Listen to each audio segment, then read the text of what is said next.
പഠന വിസയുടെ പേരിൽ ലക്ഷങ്ങൾ തട്ടി യുവതി പിടിയിൽ. നമസ്കാരം, ജനശബ്ദം ന്യൂസിലേക്ക് സ്വാഗതം.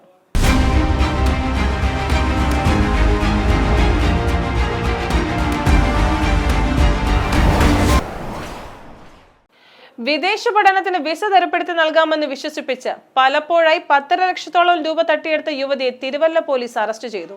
വെച്ചൂച്ചിറ കോളശ്ശേരിയിൽ രാജേഷ് ബാബുവിന്റെ ഭാര്യ കെ രാജയാണ് പിടിയിലായത്. ഇവർ സമാന രീതിയിലുള്ള 4 വിശ്വാസവഞ്ചന കേസുകളിൽ കൂടി മുമ്പ് പ്രതിയായിട്ടുണ്ട്. ചുനക്കര തെക്കേഴത്തി വീട്ടിൽ താമസിക്കുന്ന വിഷ്ണുമൂർത്തി MK ഭട്ടിന്റെ പരാതിയിലാണ് അറസ്റ്റ്.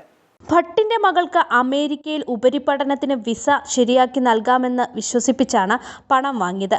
2022 ഏപ്രിൽ 14 യുവതി താമസിച്ചിരുന്ന തിരുവല്ല കാട്ടൂക്കരയിലെ വീട്ടിൽ വെച്ച് ആദ്യം 4.5 ലക്ഷം രൂപ നൽകി.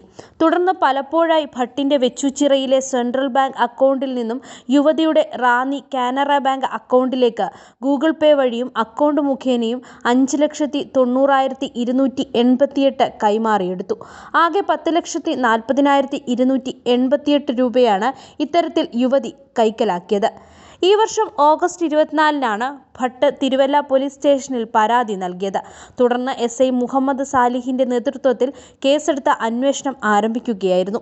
ബാങ്ക് ഇടപാടുകൾ സംബന്ധിച്ച രേഖകൾ അന്വേഷണ സംഘം ശേഖരിച്ച് പരിശോധിച്ചതിൽ യുവതി പണം കൈപ്പറ്റിയതായി വ്യക്തമായി. പല സ്ഥലങ്ങളിലും വാടകയ്ക്ക് മാറി മാറി താമസിച്ചു വരികയായിരുന്ന യുവതിയെ കഴിഞ്ഞ ദിവസം മാഞ്ഞാടിയിലെ വാടക വീട്ടിന് സമീപത്ത് നിന്നാണ് അറസ്റ്റ് ചെയ്തത്. യാത്രയ്ക്കിടെ കാറിൽ നിന്ന് പിടികൂടിയ ഇവരുടെ കാറും കസ്റ്റഡിയിലെടുത്തു. പത്തനംതിട്ട അബാൻ ജംഗ്ഷനിൽ AIMS ട്രാവൽസ് എന്ന പേരിൽ യുവതി സ്ഥാപനം നടത്തുന്നുണ്ട്. എയർ, ബസ് ടിക്കറ്റുകൾ, വിദേശ പഠന വിസകൾ എന്നിവ തരപ്പെടുത്തി കൊടുക്കുന്നുണ്ടെന്നും യുവതി വെളിപ്പെടുത്തി. ഭട്ടിന്റെ മകൾക്ക് വിദേശ പഠനത്തിന് വിസ സംഘടിപ്പിക്കാൻ പണം കൈപ്പറ്റിയതായി സമ്മതിച്ചിട്ടുണ്ട്. തിരുവല്ല DYSP അഷാദിന്റെ മേൽനോട്ടത്തിലാണ് അന്വേഷണം നടക്കുന്നത്. News bureau, Thiruvalla.